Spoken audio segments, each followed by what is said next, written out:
ಯಾವ ಕಾರಣಕ್ಕೆ ದೂರು ಕೊಟ್ಟಿದ್ದಾರೆ ಚಿತ್ರೋದ್ಯಮ ಅಂದರೆ ನಿರ್ಮಾಪಕ ಸಂಘ ಇವತ್ತು ಚಂದ್ರಚೂಡು ನಿನ್ನೆ ಅವರು ಒಂದು ವಾಟ್ಸಪ್ ಗ್ರೂಪಲ್ಲಿ ಹಾಕಿದ್ದಾರೆ. ನಿರ್ಮಾಪಕರು ಆಹ್ವಾನಕಾರಿ ಯೂಟ್ಯೂಬಲ್ಲಿ ಹಾಕಿದ್ದಾರೆ. ಅದನ್ನು ನೋಡಿ ಈಗ ನಿರ್ಮಾಪಕ ಸಂಘಕ್ಕೆ ಸುಮಾರು ನಿರ್ಮಾಪಕರು ಕಂಪ್ಲೇಂಟ್ ಕೊಟ್ಟವ್ರೆ. ಅದ್ರ ಮೇಲೆ ಇಡೀ ಸಂಘ ಅದ್ರ ಬಗ್ಗೆ ಕಾನೂನು ಚೌಕಟ್ಟಲ್ಲಿ ಬಂದು ಕ್ರಿಮಿನಲ್ ಕೇಸ್ ಬುಕ್ ಮಾಡ್ಕೊಂಡು ಬಂದಿದ್ದಾರೆ. ಅವರು ಯಾವ ರೀತಿ ಹೇಳಿದರೆ ಗೊತ್ತಿಲ್ಲ, ಯಾಕೆ ಹೇಳಿದ್ರು ಗೊತ್ತಿಲ್ಲ. ಅವ್ರು ಫಸ್ಟ್ ಆಫ್ ಆಲ್ ಅವರು ವಿದ್ಯಾವಂತರು, ಬುದ್ಧಿವಂತರು, ಪತ್ರಿಕೆ ಬರವಣಿಗಾರರು. ಯಾಕೆ ಈ ರೀತಿ ತಪ್ಪು ಮಾಹಿತಿ ಕೊಡಬೇಕು? ನಿರ್ಮಾಪಕರು ಕಂಡಮ್ಸ್ ಕೊಡ್ತಾರಾ? ಆಮೇಲೆ ಬಾತ್ರೂಮ್ ಗೋಲ್ಡ್ ಟಪ್ ಕೊಡ್ತಾರಾ?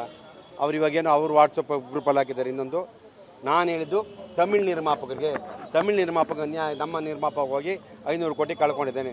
ಅವರೇನು ಬಂದು ನಿಮಗೆ ಕಂಪ್ಲೇಂಟ್ ಕೊಟ್ಟಿದ್ದೀರಾ? ನಿಯಂತ್ರ ಹೇಳಿದ್ದಾರಾ? ಅವ್ರು ದುಡ್ಡು ಹಾಕಿದ್ರೆ ಅಂತ ನಿಮ್ಗೆ ಹೇಳಿದ್ದಾರಾ? ಯಾಕೆ ಈ ರೀತಿ ನೀವು ತಪ್ಪನ್ನ ಮಾಡ್ತೀರಾ? ತಪ್ಪು ಯಾಕೆ ಮಾಡ್ತೀರಿ ನೀವು ಇಲ್ಲದೇ ಇರೋದೆಲ್ಲ ಭೇದ ಭಾವ ಆಗ್ತೀರಾ? ಆಮೇಲೆ ವಿಜಯ್ ಬಗ್ಗೆ ನಿಮಗೆ ಏನು ಬೇಕು? ನೀವು ಏನೇನು ಬರ್ಕೊಳ್ಳಿ, ಬರೆಯೋ ಸ್ವಾತಂತ್ರ್ಯ ಎಲ್ಲ ರೀತಿ ಇದೆ.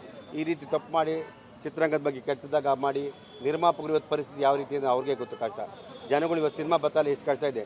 ಇವರು ಕೋಟ್ಯಾಂತರ ರೂಪಾಯಿ ನಾವು ದುಡ್ಡು ಸಾಲ ಮಾಡಾಕ್ಬಿಟ್ಟು ಬಂದು ಇವ್ರು ಕೂತ್ಕೊಂಡು ಈ ರೀತಿ ಮಾಡಿ ತಪ್ಪಲ್ವಾ?